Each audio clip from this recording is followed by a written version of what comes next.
अभी स्वामी जी थोड़ा सा प्राणायाम में और समय लेंगे और उससे पहले थोड़ा सा पसीना बहाने वाला काम कर लेंगे स्वामी जी, क्योंकि आजकल की जैसी लाइफस्टाइल है, खराब खान पान, बेतरतीब सा रूटीन, फिर नींद कम लेना, ये सब मिलजुल कर शरीर को अंदर से कमजोर और खोखला बना रहे हैं।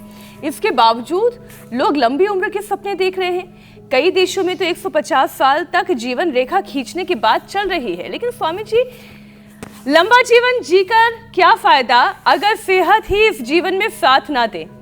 ऐसे में भारत और भारत के लोग योग और आयुर्वेद को अगर बड़े स्तर पर अपना लें तो क्या हम दुनिया को 150 साल तक का स्वस्थ जीवन का मॉडल दे सकते हैं?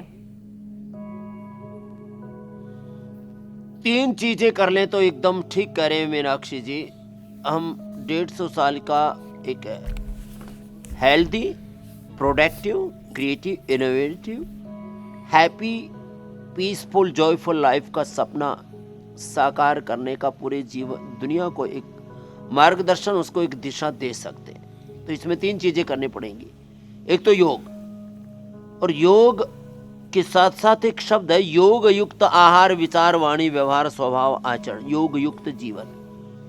योग अर्थात अभी हम निरंतर आसन कर रहे हैं, जैसे मंडूक आसन, योग मुद्रासन, अर्धमत सिंद्रासन, वक्रासन, गोमुखासन, कुछ आसन खड़े होकर के, कुछ आसन बैठ करके, कुछ आसन लेट करके, उल्टे लेट के, सीधे लेट करके, और फिर थोड़ा व्यायाम।